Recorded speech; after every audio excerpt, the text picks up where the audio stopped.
Hi everyone, welcome back to the video. आज फिर से एक न्यू टॉपिक हमारे सामने है जिसका नाम है इनवेरिएंस, रिड्यूसिबिलिटी एंड प्रोजेक्शन। काफी इंपॉर्टेंट टॉपिक है और थोड़ा हटके टॉपिक है यार। कई एग्जाम्स में है, कई एग्जाम में नहीं है, तो पहले देख लेना तुम्हारे सिलेबस में ये वाला टॉपिक आ रहा है या नहीं आ रहा है। नहीं यार तो छोड़ दो यार, एक्स्ट्रा चीजें नहीं देखनी हमें। लेकिन भैया जिनके एग्जाम में आ रहा है तो यहां से क्वेश्चन बनने की पॉसिबिलिटी थोड़ी रहती है। इसीलिए तुम्हारे सामने हम टॉपिक लेके आ चुके हैं। सिंगल वीडियो में करेंगे, बढ़िया बढ़िया क्वेश्चन भी लगाएंगे इस पे, और इसी वीडियो में ट्राई करेंगे कि बिल्कुल इसको हाथ जोड़ के नमस्ते करके खत्म करके इसको जा रहे हो। ठीक है, so you know my name is Rajan Chopra. आज का टॉपिक है इनवेरिएंस, रिड्यूसिबिलिटी एंड प्रोजेक्शन। अगर मैं तुम्हें ब्रीफ आइडिया देना चाहूं कि भैया ये इनवेरिएंस होता क्या, तो इनवेरिएंस अगर मैं बिल्कुल बेसिक लैंग्वेज में कहूं तो मैंने क्या किया, एक ना सब स्पेस ले लिया वेक्टर स्पेस का। ठीक है, अरे अरे अरे हाँ, तो मैंने एक सब स्पेस ले लिया वी का सब स्पेस ले लिया फॉर एग्जांपल। अब भैया उससे क्या होगा, वी का सब स्पेस लेने से क्या किया, मैंने एक एलिमेंट लिया डब्ल्यू से जैसे मैंने एक एलिमेंट लिया, ट्रांसफॉर्मेशन लगाई टी। ट्रांसफॉर्मेशन लगाने के बाद भैया वो फिर से अल्फा वापस मिल गया। मतलब कि भैया आपने क्या किया, अल्फा लगाया, आपने ट्रांसफॉर्मेशन लगाई, अल्फा वापस मिल गया। इसका मतलब क्या है भैया, इसका मतलब ये है, जैसे मैंने वो एग्जांपल बताया था, आलू डालोगे सोना निकलेगा। यहां पे आलू डाला, वापस आलू मिल गया। अगर आलू डालने पे डायरेक्ट हमारे पास आलू ही निकल जाता है तो उसे हम क्या कहते हैं, इनवेरिएंट। इस सबस्पेस को क्या कहेंगे, subspace is invariant order. Subspace is of invariant order, invariant, change नहीं होना। ठीक है, चलो आ जाओ, इसको ढंग से लिख लेते हैं थोड़ा तमीज से, ताकि हमारे पास डेफिनेशन एटलीस्ट आ जाए बढ़िया सी। तो पहली हेडिंग लिखेंगे इनवेरिएंस की, इनवेरिएंस। ठीक है, चलो आ जाओ, इसको ध्यान से लिखेंगे डेफिनेशन को। If V is a vector space and T is from, if V of F is a vector space and T is from vf to vf is a linear transformation on vf, ऐसे लिख लो, is a linear operator, linear transformation है तो linear operator on v of f and linear operator then a subspace of v, w of v, then a subspace w of v of f is said to be invariant order, is said to be invariant order T if for all alpha belongs to W, T of alpha is equal to alpha। Alpha डालो, alpha वापस मिल जाए तो उसे क्या कहेंगे, उसे हम क्या कहने वाले हैं, W। अब ये तुम कहोगे इस हिसाब से अगर हम मैथमेटिक्स में आ जाएं तो मैथमेटिक्स के हिसाब से तो आप कहना चाह रहे हो कि जो टी ऑफ अल्फा आएगा भैया ये तो सबस्पेस होने वाला है दोबारा से डब्ल्यू का। क्यों भैया सबस्पेस को, अरे वही तो एलिमेंट दोबारा मिल गए अरे डब्ल्यू के तो एलिमेंट मिल गए, तो ये तो टी ऑफ अल्फा आएगा, ये कहां आएगा, ये टी ऑफ अल्फा का अगर भैया मैं एक सेट बना लूं तो वो सेट कहां पे आने वाला है, वो सेट आने वाला है डब्ल्यू में। इसको ऐसे लिख लेना, टी ऑफ डब्ल्यू। अगर ट्रांसफॉर्मेशन W की करोगे तो वो W में ही आ जाएगी दोबारा, उसको हम क्या कहने वाले हैं, इनवेरिएंट। तो भैया यही से ही क्वेश्चन बनने वाले, क्वेश्चंस यहीं से ही बनने वाले। इस छोटी सी बात से, इतनी बड़ी डेफिनेशन से नहीं बनेंगे क्वेश्चन, इस छोटी सी बात से क्वेश्चन बन जाएंगे कि अगर तुम T ऑफ W निकालो तो वो कहां पे आएगा, W में ही आएगा, क्योंकि T ऑफ W में मेरे को क्या मिलेंगे, अल्फा, और अल्फा कहां से मिल रहे हैं, W में से। समझ आया, चलो। तो भैया मेरे मजा सा नहीं आ रहा है, क्वेश्चन करा दो। चलो आ जाओ, क्वेश्चन करने से पहले एक नोट लिख लेते हैं, नोट लिख लेते हैं कि zero subspace and V itself are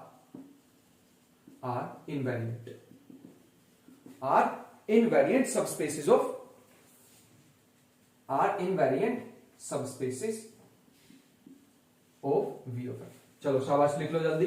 ये तो मैं पहले भी बहुत सारी लिखवा चुका हूं, ऐसे लिख लो, अंडर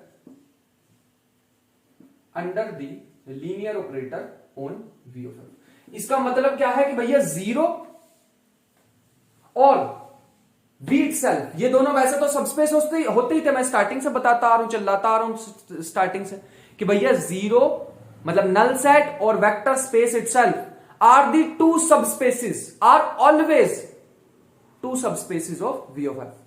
ये हमेशा एग्जिस्ट करेंगे।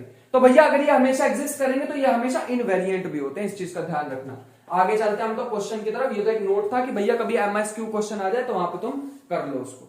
चलो आ जाओ। टी ऑफ क्वेश्चन बढ़िया थोड़ा दे रखा। इफ मैं थोड़ा क्वेश्चन लिखने की कोशिश करता हूं, मतलब लिख रहा हूं, तुम बढ़िया से एकदम मेरे को आंसर देना इसका, ठीक है।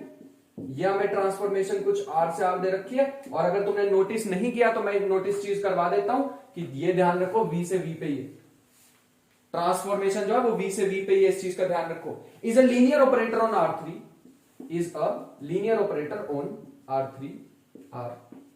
ध्यान से लिखना क्वेश्चन। गिवन बाय ट्रांसफॉर्मेशन कुछ ऐसे दे रखी है हमारे पास, R3 से R3 पे, मतलब तीन कोऑर्डिनेट डालेंगे तो तीन ही मिलने चाहिए, बट मिल कुछ ऐसे रहे, 2x प्लस 3y z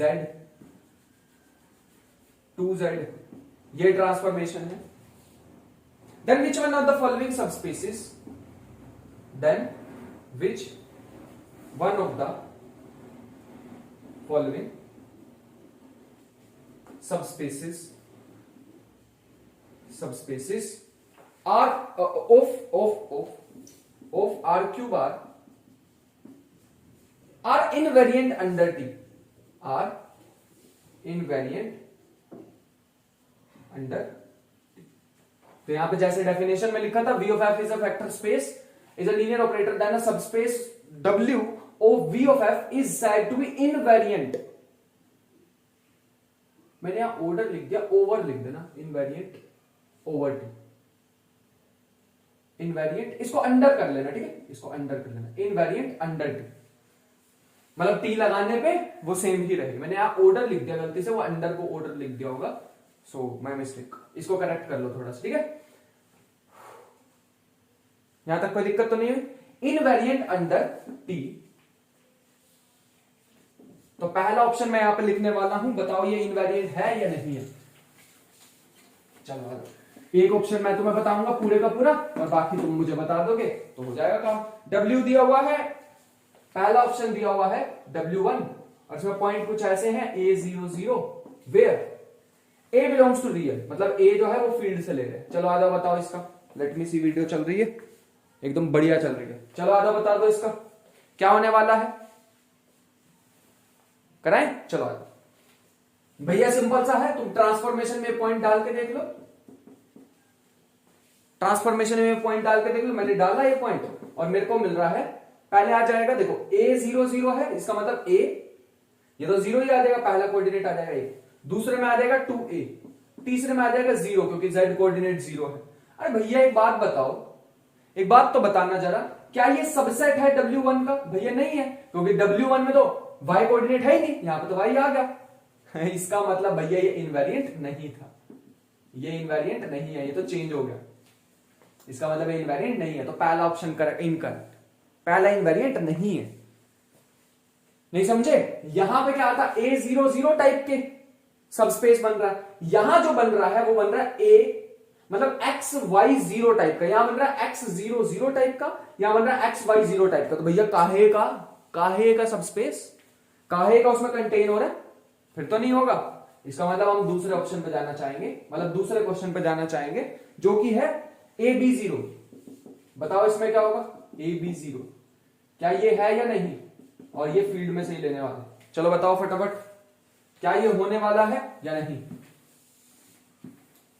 शाबाश, ध्यान से बता सकते हैं। तो लेट मी सी, कर लिया। चलो ट्रांसफॉर्मेशन लगा के देखो AB0 पे, तो मैंने लगाई A plus B, 2A plus 3B, और तीसरा बन गया 0 क्योंकि यहां 0 था। भैया ये तो मेरे को लग रहा है यार, ये तो सबस्पेस बन जाएगा। देखो इसमें भी कैसे कोऑर्डिनेट है, तुम तो भैया यहाँ तो A प्लस बी आ गया। अरे आने दे कोई बात नहीं, तभी तो सबस्पेस कहा, तभी तो उसका मैंने छोटा सा मतलब उससे छोटा किया, तभी तो इसमें कंटेंट है ना। तो अभी ध्यान से सुनो मैं क्या कहना चाह रहा हूं। यहां पे है XY0 टाइप के, यहां पे भी है एक्स वाई जीरो टाइप के, तो मतलब इसमें कंटेंट होगा। ध्यान से एक और बात, यहां एक्स वाई जीरो टाइप का, यहां पे भी है एक्स वाई जीरो टाइप का, यहां था एक्स जीरो जीरो टाइप का, यहां था एक्स वाई जीरो टाइप का, नहीं था उसमें कंटेंट।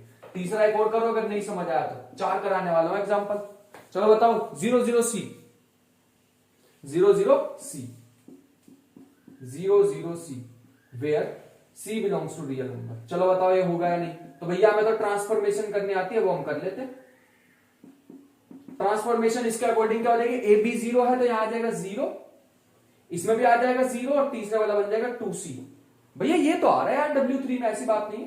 W3 भी है 00Z टाइप का, यहां भी है 00Z टाइप का, तो मतलब ये भी इनवेरिएंट है, ये भी इनवेरिएंट है, बोथ आर इनवेरिएंट। इनवेरिएंट का मतलब चेंज नहीं हो रहे। जिसने क्वेश्चन लिख लिया भैया बहुत अच्छी बात है, मतलब जिसको क्वेश्चन समझ आ गया तो बहुत अच्छी बात है। चलो आ जाओ आगे, फोर्थ पार्ट पे चलते हैं। 0BC फोर्थ पार्ट हमारे पास है W4 0BC, जहां पे B और C कहां पे हमारे पास रियल। चलो आ जाओ, T ऑफ 0BC हमारे पास कहां आ जाएंगे, X तो 0 है तो पहला आ जाएगा B, फिर आ जाएगा हमारे पास 3B, फिर हमारे पास आ जाएगा यहां पर 2C। तो भैया ये तो नहीं बनाया W4 का सबसेट, क्योंकि W4 में x कोऑर्डिनेट 0 था, यहाँ x कोऑर्डिनेट आ गया, इसका मतलब ये तो नहीं इसमें कंटेंट होने वाला, इसका मतलब ये भी इनवेरिएंट नहीं है। ये दोनों इनवेरिएंट थे मेरे ख्याल से। इनवेरिएंट पे इतना काफी है, इससे ज्यादा डीप हमें जाने की जरूरत नहीं है, और क्या जाएंगे इससे ज्यादा डीप। इसके बाद तो भैया फिर टॉपिक मिक्स करना पड़ेगा इससे डीप जाने के लिए। तो डेफिनेशन है, समझ आ गई ना, मतलब अल्फा डालो, आलू डालो, आलू ही वापस मिल जाए तो उसको क्या कहते हैं, इनवेरिएंट। बात ही खत्म हो गई सारी, क्यों इसमें इतने चक्कर में पड़े इसमें। अगला लिखो इसी बात पे, अगला अपने पास है रिड्यूसिबिलिटी। ध्यान से लिखेंगे, बढ़िया टॉपिक है, समझ आएगा समझ आने वाला टॉपिक है, कुछ भी नहीं है इसमें। रिड्यूसिबिलिटी डेफिनेशन लिखो पहले तो बढ़िया सी।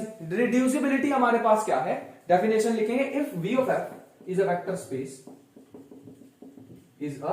स्पेस, मैं डेफिनेशन वो लिखवाता हूं जो हमारे भैया बुक में भी देख के समझ आ जाए, ठीक है। T from VF to VF is said to be reducible,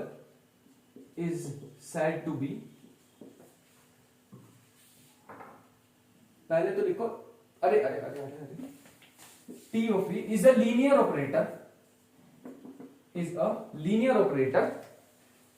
on V if W1 and W2 are subspaces, is a linear operator on V of F, and W1 and W2 are two subspaces of V of F, then T is said to be reduced, by the pair W1 W2 if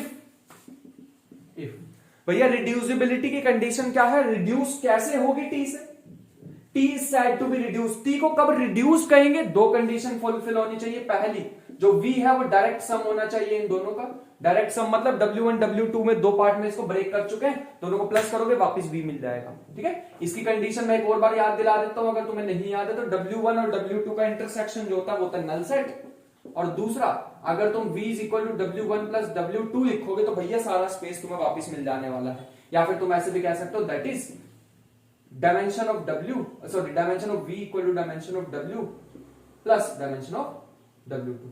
भैया इसी से ही सारे question होंगे, जैसे पिछले मुझसे question हुए थे ना सारे, वैसे इससे क्वेश्चन होंगे सारे, ठीक है। तो इस पर स्टार डाल लो, सारे क्वेश्चन यहीं से होने वाले हैं। अरे स्टार ही बनाना भूल गए हम तो। चलो यहां तक लिख लो। पहली कंडीशन तो होगी भैया डायरेक्ट सम होना चाहिए, दूसरा लिख लो इनवेरिएंट होना चाहिए, जो भी इनवेरिएंट पिछले में किया ना, both W1 and W2 are invariant, भैया इनवेरिएंट ऐसे थोड़ी इनवेरिएंट होता है, किसके अंदर, under T, under T. Invariant होना चाहिए, W डाला उसी का सबस्पेस मिलना चाहिए, W2 डाला उसी का सबस्पेस मिलना चाहिए, मतलब ऐसा कुछ W1 और यहां पर डालेंगे तो W2, ये भी कंडीशन होनी चाहिए, इस चीज का ध्यान रखिए। ठीक है, चलो यहां तक एक नोट डालो, ध्यान से डालना। For any linear operator T on V F, note लिख लेना अच्छे से। For any linear operator T on V of F, ध्यान से लिखना note. T is reduced by pair, T is reduced by the pair. अब तुम भैया यार फिर आपने वही बात बता दी, लेकिन इंपॉर्टेंट है बाय द पेयर। कौन से है जो सबस्पेस बनेंगे ही बनेंगे भैया, अगर वही बात हो गई v और 0, हाँ ये हुई ना बात, ये दोनों से तो भैया इस पेयर से तो रिड्यूस्ड होगा ही होगा। अब ये रिड्यूस्ड का मतलब भी क्या है ये भी बता दो, इसको मैं समझाना चाहूंगा एक क्वेश्चन से। ठीक है, चलो लिखो question. T from R3 to R3 is a linear operator, ये लिख लिया, चलो लिख लो जल्दी, साइड पे हो गया हूं मैं। 3 2 1 चला। If T from R3 to R3 is a linear operator on V of F, बढ़िया सा क्वेश्चन करते हैं, मजा आ जाएगी। If T from R3 R to R3 R is a linear operator on V of F, T is उसके बाद लिखो linear operator on R3R, sorry V of F नहीं R3R, क्योंकि यहां पे R3R दे रखा है हमें, गिवन बाय तो लिख लो कैसे दे रखा है हमें operator, T of XYZ is equal to T of X plus Y, X minus Y और Z। ठीक है, ये दे रखा है। Then T is reduced by the pair, then T is reduced by the pair, W1 W2 ये भैया ये reduce का मतलब क्या समझ नहीं आ रहा, मतलब क्या तुम एक वेक्टर स्पेस को दो पार्ट में तोड़ सकते हो अंडर दिस ट्रांसफॉर्मेशन? क्या तुम एक ट्रांसफॉर्मेशन को, एक वेक्टर स्पेस को क्या तुम दो पार्ट में तोड़ सकते हो? एक दिल को दो पार्ट में तोड़ सकते हो क्या? अंडर दी सेम कन्या तोड़ सकते हो क्या भैया? ये तो फिर आउट ऑफ कॉन्टेक्स्ट बात हो गई। हाँ तोड़ सकते हैं चार पार्ट में भी भैया, हमारे पे तो इतनी कैपेसिटी, हम तो 4 10 12 जितने भी पार्ट में हमारा मन करे हम तो तोड़ सकते हैं, हम तो है फ्लेक्सिबल आदमी। तो वैसा ही कुछ यहां पे भी है कि भैया क्या तुम एक वेक्टर स्पेस को दो पार्ट में तोड़ सकते हो अंडर दिस ट्रांसफॉर्मेशन? हाँ, लेकिन अंदर कंडीशन भी होनी चाहिए, कंडीशंस भी होनी चाहिए भैया, ऐसी थोड़ी तोड़ के दे देंगे, कंडीशंस होनी चाहिए हमारी, इतना बड़ा काम कर रहे हैं हम। चलो W1 एंड W2 वेयर, पहला भैया इसका पार्ट लिख लो, क्या बताओ ये रिड्यूसिबल है या नहीं? तो W1 दे रखा XYZ,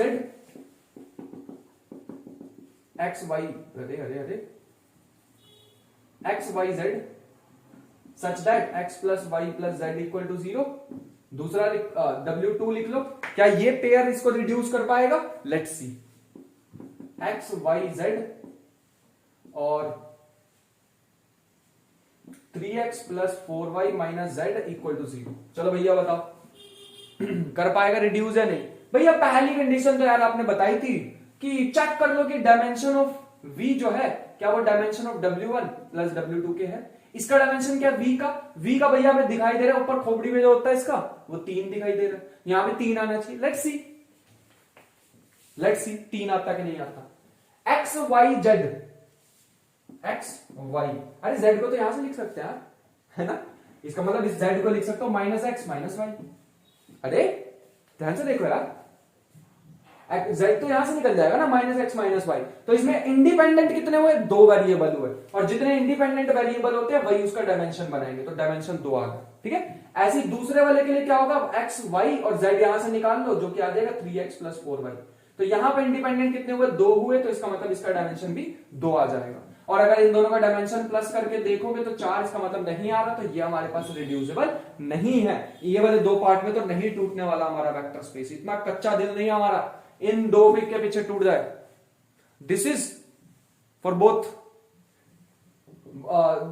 कुछ नहीं, बस मैं बोलना चाह रहा हूं कि ये इतना कच्चा वेक्टर स्पेस नहीं है कि इन दोनों पे टूट जाए। ऐसी थोड़ी राह चलते को दे देंगे दिल, वैसा वाला कुछ। तो सेकंड पार्ट है, चलो सेकंड पार्ट हमारे पास है कि W1 हमें दे रखा है एक्स वाई जेड, और यहां पे दे रखा है 2x 3y 3x 4y। पहला तो ये दे रखा है W2 हमें दे रखा है एक्स वाई जेड, और फिर हमें दे रखा है z less than equal to 0 और z square greater than equal to 0, z square greater than equal to 0। ठीक है, चलो बताओ पहले का डायमेंशन कितना होगा। भैया पहले का डायमेंशन हमें ना ऐसा लग रहा है, ये दो इक्वेशन है ना, इन दो इक्वेशन से हम प्रूव कर सकते हैं x equal to y equal to 0। अरे दोनों को सब्ट्रैक्ट कर लो, ऐड कर लो, कुछ भी कर लो, यहाँ पे x और y 0 आ जाएंगे। इसका मतलब भैया इसमें तो ऐसा कुछ कोऑर्डिनेट बनने वाला, हमारे अकॉर्डिंग तो ऐसे ही बनेगा। जो W1 आएगा ना, W1 के अंदर ऐसा कुछ होगा 0 0 z रह जाएगा बस, x और y तो इन इक्वेशन से 0 हो जाएंगे। ठीक है, अगर तुम ये कह रहे हो तो डायमेंशन ऑफ W1 कितना आ जाएगा 1। इसके अकॉर्डिंग भैया दोनों को इकट्ठा करोगे तो यहां पे आ जाएगा हमारे पास, इन दोनों को कंबाइन करोगे तो z आ जाएगा 0, मैंने 1 लिख दिया, z आ जाएगा 0। 0 आने का मतलब डायमेंशन ऑफ, मतलब W2 को कैसे लिख पाओगे, x y 0, इसका मतलब इसका डायमेंशन कितना आ जाएगा, डायमेंशन ऑफ W हमारे पास आ जाएगा 2। तो डाल के देखो 3 is equal to 1 plus 2 which is correct. तो मतलब ये डायमेंशन हमारा, सॉरी ये हमारा रिड्यूसिबल होने वाला है। ठीक है, अब भैया इसको तुम ये भी प्रूव कर सकते हो, खुद से प्रूव करके देख लेना क्या ये इनवेरिएंट है या नहीं। तो मेरे ख्याल से इनवेरिएंट होगा, मैंने सिखा दिया इनवेरिएंट कैसे पुट करते हैं, ट्रांसफॉर्मेशन में डालो, वैसी ही ट्रांसफॉर्मेशन तुम्हें वापस मिल जाने वाली है जैसे हमारी थी। इसको करके देख लेना बेशक से, इसको ट्रांसफॉर्मेशन में डालो, ट्रांसफॉर्मेशन तुम्हें दे रखी है एक्स और वाई, करके दिखाऊं क्या। अरे W1 है ना, इसमें ऐसे कोऑर्डिनेट है 0 0 z, डालना है इसमें 0 0 z, ये 0 0 0 0 0 0, z की जगह z डालोगे तो ऐसे ही मिलेगा। तो 0 0 z डालोगे तो ऐसे ही मिलेगा 0 0 z। तो भैया इनवेरिएंट है। W भी चेक करो, इसमें डाल के देखोगे z 0 है, z की जगह तो डायरेक्ट 0, और एक्स वाई की जगह एक्स वाई रख देना, तो ये भी हमारे पास इनवेरिएंट आने वाला है। तो भैया ये तो इनवेरिएंट भी आ गए और इनका डायमेंशन भी इक्वल है, मतलब डायरेक्ट सम भी है, डायरेक्ट सम भी आ गया, इनवेरिएंट भी आ गया। इसका मतलब भैया ये तो रिड्यूसिबल है, ये रिड्यूसिबल है। चलो लिख लो तीसरा ऑप्शन एक और तुम्हें दे रहे हैं, अगर तुम्हें विश्वास अभी तक नहीं हुआ तो A00 00 C। चलो आ जाओ तीसरा लिखो, A00 where A belongs to R और W2 है 0 0 C। चलो बताओ दोबारा से भैया, इसमें अगर हम बड़ी ध्यान से देखें तो पहले वाले का तो कुछ हो नहीं पाएगा रिड्यूस, मतलब पहले वाले में तो कुछ कर नहीं पाएंगे, डायमेंशन डायरेक्टली बता दो एक आएगा, एक ही तो वेरिएबल है। डायमेंशन ऑफ W2 क्या आ जाएगा, W2 आ जाएगा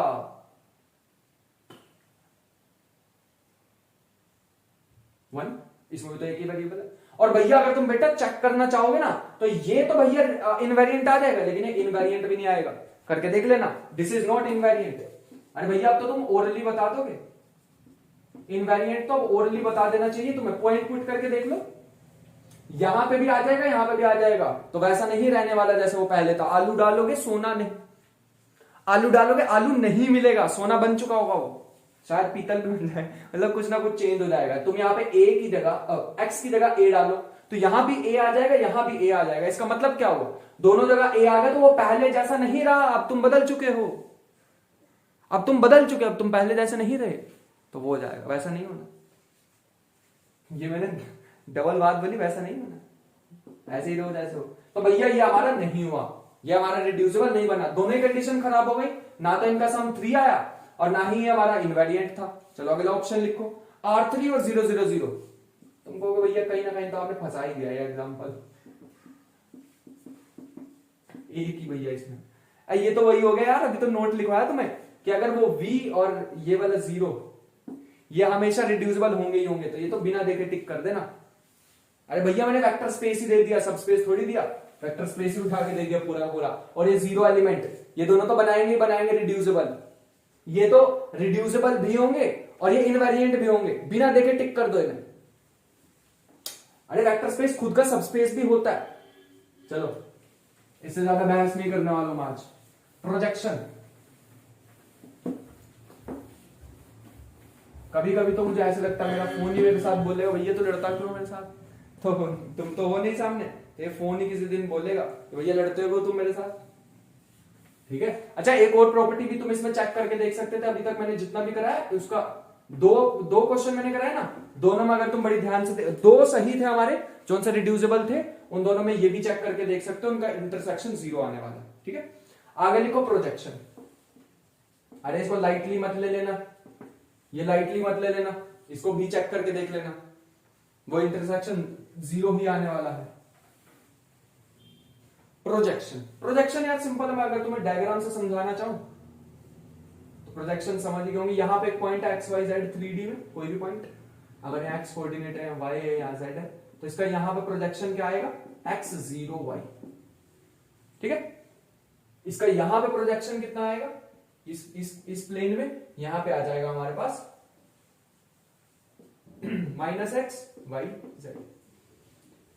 इसका बस ठीक है, यही तो दो होंगे इसके, ठीक। एक उधर पीछे की साइड भी हो सकता है, ऐसे इधर, ये इधर है ना पॉजिटिव में, एक इधर की साइड भी हो सकता है। ये कितना होगा, कुछ ऐसे, ये कितना होगा अगर x एक्सिस के ऊपर ये जस्ट, तो ये हो जाएगा भैया हमारे पास z तो 0 हो जाएगा क्योंकि x एक्सिस पे ही आ गया है ना, ओरिजिन पे ही है ये z के लिए, x y प्लेन में है तो x, y, 0, ठीक है। और ये बस और क्या, ठीक है बढ़िया। उधर भी भेज सकते थे, वो मैं 3D में कंफ्यूज नहीं करना चाहूंगा, मेरे ख्याल से तुम समझ गए होंगे। This is called projection.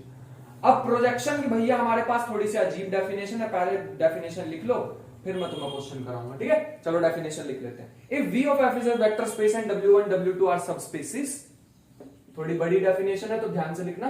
If V of F is a vector space and W1 W2 are subspaces of V of F such that V is a direct sum of both, direct sum पे बेटा video बना रखी तुम्हारे भाई ने पूरी, then every vector, अगर नहीं समझ आ रहा हो तो ठीक है, देन एवरी वेक्टर, ये बड़ा आसान है यार, ये प्रोजेक्शन वाला तो बहुत बढ़िया। Every vector gamma belongs to V, ये बहुत इजी, बहुत इजी वाला तो, ठीक है, कर चुके हैं ऑलरेडी हम आधे से ज्यादा। तो is uniquely expressed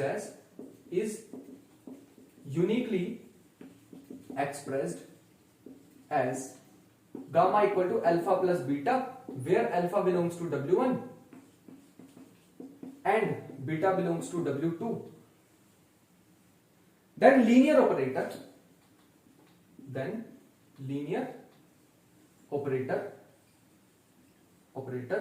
T from VF to VF, याद रखना सेम से सेम पे ही होते हैं सारे, given by, बड़ी ध्यान से देखना जो मैं लिखने वाला हूं, बहुत ध्यान से देखना, हाँ जो मैं लिखने वाला। टी में अगर तुम क्या डालोगे, गामा, जो कि गामा किसके इक्वल था, अल्फा प्लस बीटा, मतलब यहां डाल रहे हो अल्फा प्लस बीटा, लेकिन यहां तुम्हें सिर्फ क्या मिले, अल्फा, तो भैया ये कंडीशन अगर तुमने लगा दी for all gamma belongs to V, हर गामा के लिए ऐसे हो रहा है, हर गामा के लिए ऐसे हो रहा है, डाल तुम अल्फा बीटा रहे हो और आंसर आ रहा है अल्फा। अल्फा किसका है, W1 का, मतलब तुम गामा जो है वो W1 में से भी आ रहा है, W2 में से भी, gamma belongs to W1 plus W2, लेकिन जो उसकी ट्रांसफॉर्मेशन आ रही है, ट्रांसफॉर्मेशन वो सिर्फ W1 में आ रही है, वो सिर्फ W1 में आ रही है। तो इज अ प्रोजेक्शन, यहां पे लिख लेना, दिस इज अ प्रोजेक्शन, ध्यान से, is a projection of V upon W1, projection of V की प्रोजेक्शन होगी over W1 along and upon लिख देना इसको, upon W1 and along W2। अगर तुम्हें उल्टा करना है वो भी हो सकता है। फिर उसमें क्या होगा, अगर तुम्हें टी ऑफ गामा बीटा के इक्वल करना है तो फिर क्या होगा, यहां पे आ जाएगा T of gamma is a projection of V upon W2 along W1। एक ही बात हो जाएगी, बट अभी हम W1 पे ही जाना चाहेंगे। क्वेश्चन देखो इसका, बहुत इजी, बहुत इजी। पहले इसको क्वेश्चन को लिखवा देता हूं, फिर सॉल्यूशन के लिए ऊपर रब कर दूंगा, ठीक है। चलो क्वेश्चन लिखते हैं, फाइंड दी लीनियर ट्रांसफॉर्मेशन। मुझे ऐसी लीनियर ट्रांसफॉर्मेशन फाइंड आउट करनी जो ये प्रोजेक्शन कर पाएगी। लेट्स सी कैसे निकालते हैं। Find the linear transformation and the linear operator. बात एक ही थी, बट यहां पे ये वर्ड यूज होता है। Linear operator from R2 to R2। 2 का एग्जांपल ले लेते हैं, R2 to R2 which is projection on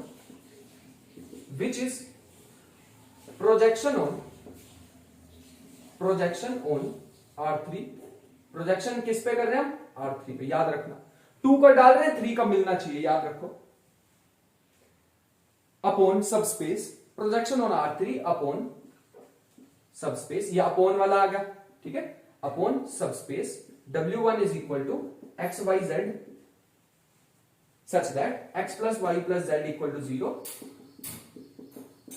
और W2 भी हमें दे रखा है XYZ such that x plus y equal to 0 और y plus z equal to 0, यह हमारे को दे रखा है। और बस हमें लीनियर ट्रांसफॉर्मेशन बतानी, एंड अलोंग लिख लेना। अपॉन इसके होनी चाहिए, एंड अलोंग दिस। तो भैया ध्यान से करना है, क्वेश्चन मैं लिख चुका हूं, इसको रब करना, तब तक पढ़ लो।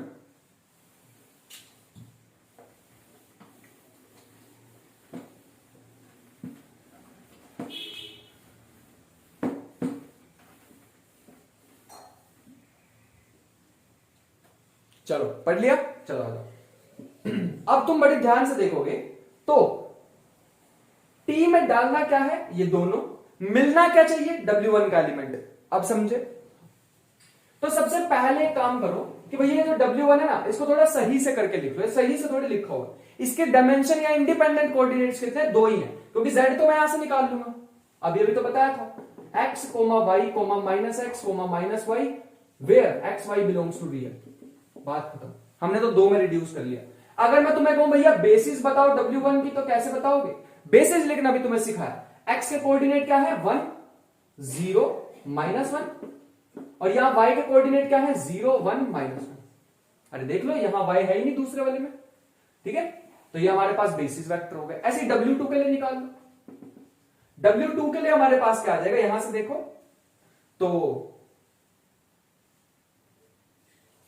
x को मैं लिख सकता हूं in terms of y, z को मैं लिख सकता हूं इन टर्म्स ऑफ y। तो मैं यहां पे लिख सकता हूं -y -y। देख लो चाहे तो। x को मैं यहां से लिख दूंगा -y, और z को मैं लिख दूंगा -y। तो मैंने डाल दिए। ये W2 क्या आ गए, where y belongs to real. तो एक ही इसमें इंडिपेंडेंट एलिमेंट आया, इसका डायमेंशन 2 है, क्योंकि 2 आ रहे हैं इसके बेसिस में वेक्टर, इसका डायमेंशन 1 ही होगा। ये हमारे पास आ जाएगा। अगर मैं बेसिस देखूं W2 की, तो आ जाएगी -1 1 -1। वेयर लिखने की जरूरत नहीं, बस यही एलिमेंट। चलो यहां तक लिख लो। अब नेक्स्ट स्टेप हमारे पास क्या होगा, एक एलिमेंट बनाना है हमारे को। तो एलिमेंट बना लो ध्यान से। लेट, अरे वो ट्रांसफॉर्मेशन के अंदर डालते नहीं XYZ, तो मिलना क्या चाहिए, W1 का एलिमेंट मिलना चाहिए। पहले XYZ बना तो लो। तो XYZ क्या होगा, x, y, z। ये हमारे पास क्या होगा, a टाइम्स पहला एलिमेंट, ये पहले वाला, प्लस b टाइम्स दूसरे वाला एलिमेंट, प्लस c टाइम्स तीसरे वाला एलिमेंट। यहां तक लिख लो। ये हमारे पास आ गया x एलिमेंट। इसको तुम्हें समझ आया यहां तक। अभी मैं क्वेश्चन को थोड़ा, चलो ठीक है यहीं पे कर लेते हैं। अब हमें क्या करना है, XYZ डालना है ट्रांसफॉर्मेशन में। मिलना क्या चाहिए, W1 का एलिमेंट। लेकिन भैया यहां तो आपने 2 एलिमेंट लिख दिए, फिर क्या करें, यहां पे तो 2 एलिमेंट लिख दिया आपने। तो लेट्स सी क्या करने वाले हैं। अरे इतना पार्ट W1 का है, इतना पार्ट W2 का है, हमें कौन सा चाहिए, प्रोजेक्शन किस पे लेनी है, हमें लेनी है W1 पे। किसके अलोंग, W2 के। भैया W2 वाला हटा सकते हैं हम, क्योंकि आपने अभी अभी बताया था d of gamma is equal to alpha होता है। गामा होता है अल्फा प्लस बीटा, लेकिन आंसर हमें मिलता है अल्फा। ध्यान से समझना, थोड़ा कंफ्यूजिंग हो सकता है। गामा क्या होता है, अल्फा प्लस बीटा, लेकिन जो आंसर मिलता है वो सिर्फ अल्फा मिलेगा, तभी तो उसके ऊपर मिल रही है हमें प्रोजेक्शन। और किसके अलोंग मिलेगी, W2 के। ध्यान रखना, मतलब जो अंदर एलिमेंट आता है वो दोनों से आता है, ये वाला आएगा, XYZ दोनों से आएगा, लेकिन जो सा आंसर मिलने वाला है वो कुछ ऐसा मिलेगा। ध्यान से देख लेना भैया कैसे लिख रहा हूं, प्लस में B 0 1 -1। ये वाला क्यों उड़ा दिया मैंने, क्योंकि आंसर किसके अपॉन रिफ्लेक्शन चाहिए, प्रोजेक्शन चाहिए, इसके अपॉन। यहां पे XYZ मैंने वही वाला लिखा जो पहले दिख रहा होगा तुम्हें, ठीक है। तो XYZ कहां से मिलेगा, इन तीनों से। XYZ कहां मिलेगा, इन तीनों से। इन तीनों को मुझे अभी सॉल्व करना पड़ेगा, लेकिन जो मेरे को ट्रांसफॉर्मेशन मिलेगी वो यहां से मिलेगी। मैं तुम्हें करके दिखाता हूं कि मैं क्या कहना चाह रहा हूं, ठीक है। थोड़ा सा इसको रब करना पड़ेगा, इसी को ही रब कर देते हैं। चलो, इस वाली पहले तो इस इक्वेशन को नंबर स्टार मान लो, क्योंकि आंसर तो यही है, बस मेरे को ए बी की वैल्यू निकालनी है, डालनी है आंसर। मैं एक बार फिर से बता देता हूं, गामा होता है अल्फा प्लस बीटा। जैसे ही ट्रांसफॉर्मेशन में गामा डालोगे अल्फा मिलेगा। अल्फा कहां होता है, W1 में, लेकिन ये कहां होता है, W1 प्लस W2 में। कंफ्यूज नहीं होना, ये जो अंदर एलिमेंट आता है ये दोनों से आता है, बाहर जब आएगा तो सिर्फ W1 से आएगा, ठीक है। यहां से लो XYZ, X, Y, Z, और यहां से आ जाएगा A, 0, -A plus B, sorry B नहीं आएगा, 0 आएगा, 0, 1, 0, B, -B प्लस तीसरा आ जाएगा C, C। तीनों को कंपेयर कर लोगे तो हमारे पास देखो क्या बनेगा, X is equal to A 0 -C, ठीक है। दूसरा बनेगा Y equal to 0 B C, और तीसरा बनेगा हमारे पास -A -B -C। अब इन तीन इक्वेशन को बस हमें सॉल्व करना और आंसर आ जाएगा, लेकिन ये तीन इक्वेशन तो बहुत मुश्किल से लग रही है सॉल्व करनी, तो इसके लिए भी हमारे पास एक शॉर्ट ट्रिक है, वो मैट्रिक्स मेथड यूज करते हैं, और लेट्स सी कि उससे क्या होने वाला है। मैट्रिक्स मेथड को यूज करो, बताया हुआ है। ये ऐसे वर्टिकली हॉरिजॉन्टली लिख के इसको वर्टिकल में चेंज कर दो, और इसके कोफिशिएंट लिख लो 1 0 -1, फिर इसके लिखो 0 1 1, फिर इसके लिखो -1 -1, और फिर ऑगमेंटेड मैट्रिक्स के लिए यहां लिखते हैं XYZ। अरे ये तो बहुत बार सिखा दिया मैंने लीनियर अलजेब्रा में, अब तुम्हें काफी ज्यादा टाइम बाद सिखा दिया, इसको ध्यान रखो।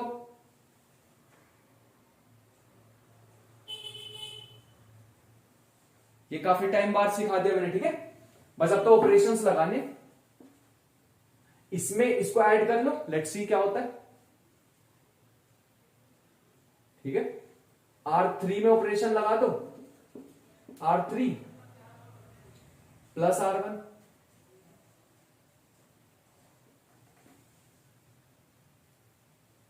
या एक काम करते हैं, पहले R3 में दो ऑपरेशन, एक ऑपरेशन लगा लेते हैं, R3 प्लस R1, और फिर देखते हैं रिड्यूस क्या हो जाएगी, 1 0 -1, 0 1 -1, और लास्ट का R2 में भी लगा सकते हैं। R2 में हमारे पास क्या आ जाएगा, R2 minus R1। Let's see क्या होता है, इस पे कोई चेंज नहीं आने वाला है, यहां पे 1 आ जाएगा, नहीं इसको नहीं लगाने वाले हैं, थोड़ा सा इजी बनाने के लिए इसको अभी नहीं बनाने वाले। इसमें थर्ड को फर्स्ट में ऐड कर दोगे तो 0, यहां पे 1, यहां पे -2, ठीक है।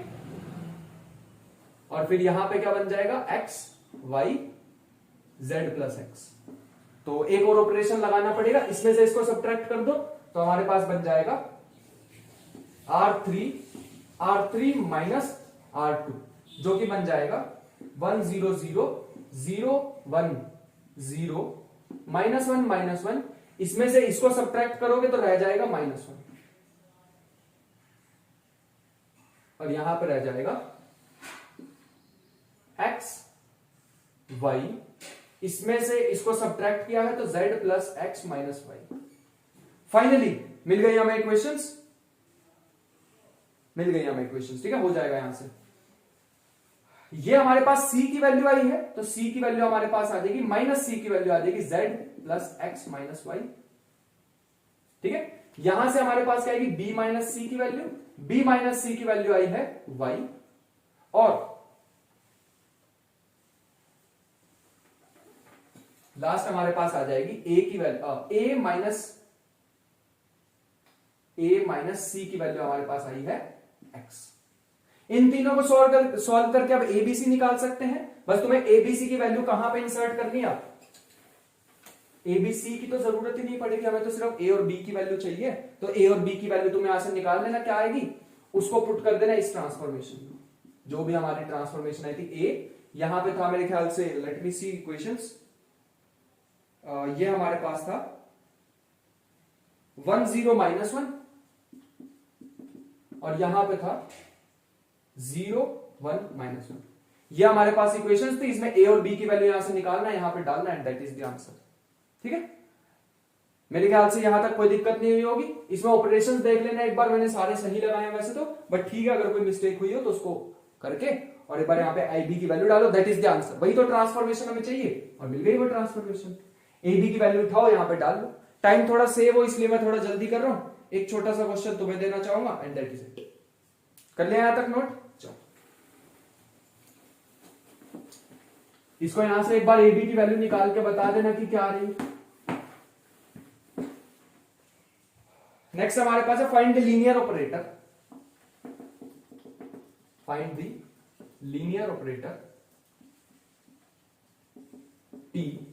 फिर से हमें टी फाइंड आउट करना है ऑन पी टू आर, भैया पॉलिनोमियल आ गया 2 डिग्री का, which is projection of P two R, which is projection of P two R upon subspace,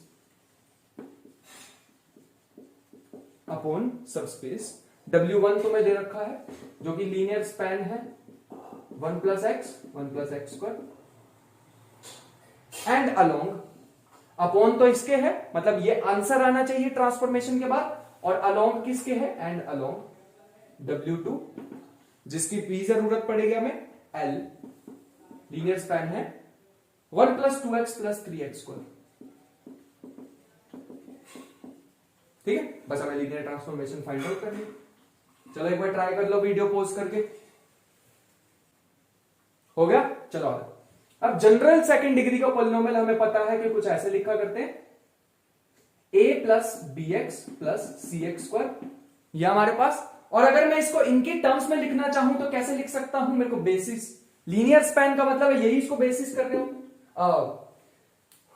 यही इसको स्पैन कर रहे होंगे, यही इसको जनरेट कर रहे होंगे। W1 स्पेस को जनरेट कौन कर रहा है, ये तो। W2 को कौन जनरेट कर रहा है, ये। तभी तो यहां L लिखा, लीनियर स्पैन, स्पैनिंग वेक्टर्स। तो यहां मैं ऐसे लिख सकता हूं C1 पहला वेक्टर प्लस C2 दूसरा वेक्टर प्लस C3 तीसरा वेक्टर, ठीक है। अब मुझे क्या करना होगा, दूसरा स्टेप क्या होता है, टी में डालोगे a plus b x plus c x square. तो आंसर क्या मिलना चाहिए मुझे, आंसर मिलना चाहिए W1 का एलिमेंट। अरे इतनी देर से सिखा रहा हूं मैं, मुझे क्या मिलना चाहिए, अल्फा मिलना चाहिए, ठीक है। यहां गामा होता था ना, अल्फा प्लस बीटा डालो, ये पूरी की पूरी इक्वेशन डालो, लेकिन सिर्फ आंसर क्या मिलना चाहिए, C1 1 plus x plus C2 1 plus x square. बस अब मेरे को C1 C2 निकालना, तो मेरा काम हो गया। C1 C2 कैसे निकाले, ऊपर वाली इक्वेशन से कंपेयर करो। A के साथ यहां पे क्या क्या आ जाएगा, C1 plus C2 plus C3।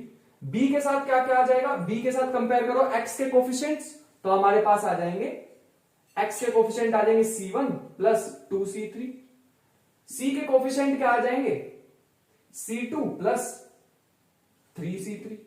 इनको इक्वेशन को सॉल्व करना और दैट इज द आंसर, बस खत्म भी हो गया। इन 3 इक्वेशन को सॉल्व करो और खत्म, answer that is it. C1 C2 की वैल्यू निकालो, और हमें किसकी चाहिए, हमें तो सिर्फ C1 C2 की चाहिए ना, तो सिर्फ C1 C2 की चाहिए, तो इनको सॉल्व कर लो। यहां से C3 की वैल्यू आ जाएगी,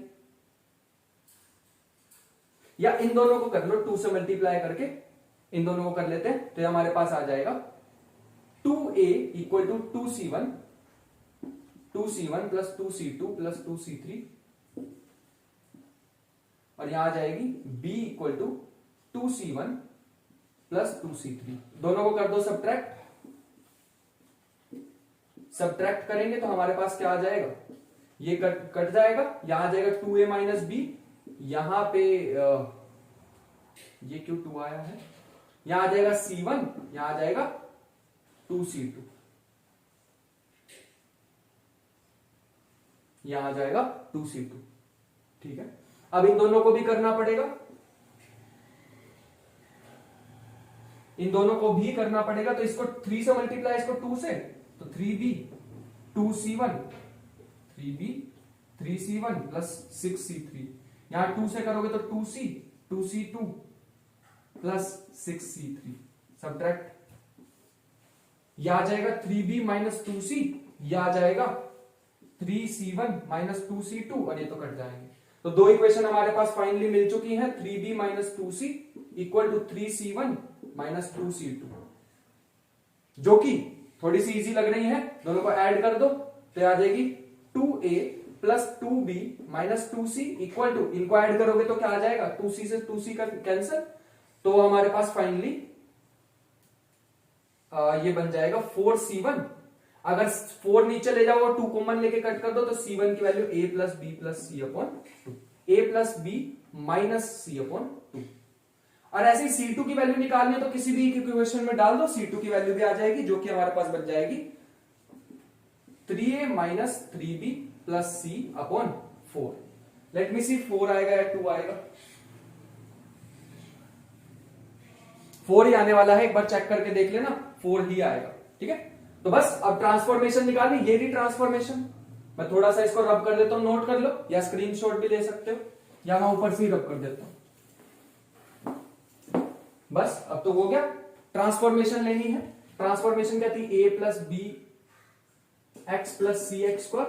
इसमें दोनों के एलिमेंट आते हैं, लेकिन आंसर में किसके आते हैं, आंसर में सिर्फ आएंगे w1 के। c1 की वैल्यू डालो यहां से, a plus b minus c by 2 और 1 प्लस एक्स, और यहां से डालो c2 की वैल्यू, जो कि आएगी 3a minus 3b plus c upon 4 1 plus x square, and that is the final answer. यही ट्रांसफॉर्मेशन हमें फाइंड आउट करनी थी और यही हमने फाइंड आउट कर ली है, एंड दैट इज इट। एक लास्ट बस छोटी सी नोट लिख लो, and that is it. If a linear transformation,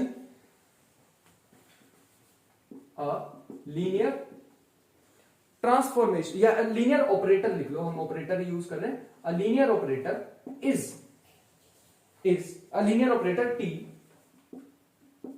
from vf to vf, ये भी काम आ जाएगी हमारे कभी। ठीक है, vf to vf is projection if and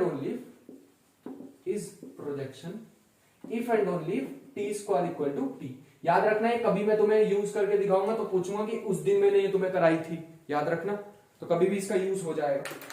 so I hope कि आज का लेक्चर हमें समझ आया हो और काफी सारी चीजें सीखने को मिली हो। सो ऐसे ही पढ़ते रहें, खुद के क्वेश्चंस भी लगाएं। मिलते हैं नेक्स्ट वीडियो में, तब तक के लिए पढ़ाई करते रहें, मेहनत करते रहें। मिलते हैं नेक्स्ट वीडियो में, बाय बाय।